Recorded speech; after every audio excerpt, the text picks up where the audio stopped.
کہ ان کے زخموں کی فہرست گنوائی جائے تو خود ڈاکٹر حیران ہو جائے گا اور کہہ اٹھے گا کہ درد ہی مرہم اور مرہم ہی درد ہو چکا ہے۔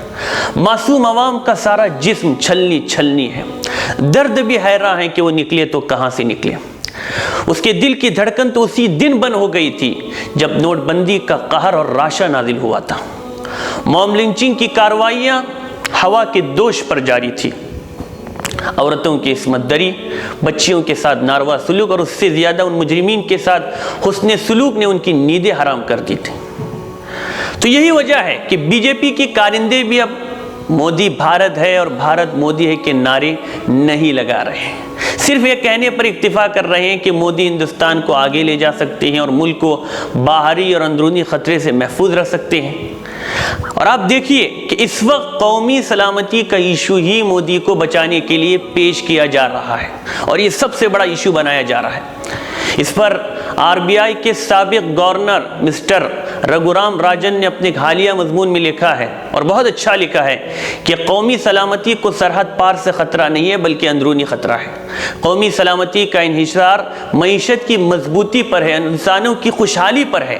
اگر ہم زیادہ سے زیادہ روزگار نہیں پہنچا سکے تو مختلف محاذوں پر ہماری مشکلات بڑھ جائے گی، ہمارے ذرائع کم ہو جائیں گے، فوج کو جدید ہتھیار دینے کی پوزیشن میں ہم نہیں ہوں گے، ہمارے بے روزگار نوجوان مایوسی اور ناامیدی کے شکار ہوں گے۔ لہذا قومی سلامتی معاشی ترقی اور روزگار کے مواقع پیدا کیے بغیر ممکن نہیں ہے۔ ناظرین، انتخابات کے بارے میں بعض لوگوں کی طرف سے یہ بات بھی سننے میں آئی کہ 1.5 مہینے کی طویل مدت مقرر کرنا پارلیمانی انتخابات کے لیے کیوں ضروری ہے؟ 40 برس پہلے ملک میں ایک دن میں انتخاب کا عمل پورا ہو جاتا تھا، بعد میں اسے 2 دن کا بنایا گیا۔ اس بار 7 مرحلے اور اس کے لیے 1.5 مہینے کی مدت متعین کرتے ہوئے الیکشن کمیشن نے جو وجوہات بیان کی وہ بتانے کی زیادہ تھی، حقیقت سے اس کا کوئی خاص تعلق نہیں تھا۔ ان لوگوں کا یہ بھی کہنا تھا کہ اگر حفاظتی دستوں کا پہنچایا جانا سب سے بڑا سبب تھا تو ایک مرحلے سے دوسرے مرحلے کے بیچ 3 دن کا وقفہ ہی بہت ہوتا ہے۔ ایسے میں 3 ہفتے میں 7 مرحلے مکمل کیے جا سکتے تھے۔ صوبہ بہار کی بات کی جائے تو محض 40 پارلیمانی حلقے ہیں، مگر یہاں 7 مراحل کی ضرورت کیوں کر تھی؟ ہر مرحلے میں 5 یا 6 سیٹوں پر انتخاب کا ہونا انتظامی سہولت کے نام پر حقیقت میں انتظامی نااہلی ہے۔ مہاراشٹر، گجرات اور راجستھان جیسے صوبوں میں اتنے مراحل آخر کیوں نہیں رکھے گئے؟ بہرحال یہ ان لوگوں کا تجزیہ تھا جو یہ کہہ رہے تھے کہ اس بار کا جو انتخابی طریقہ ہے وہ زیادہ درست معلوم نہیں ہوتا۔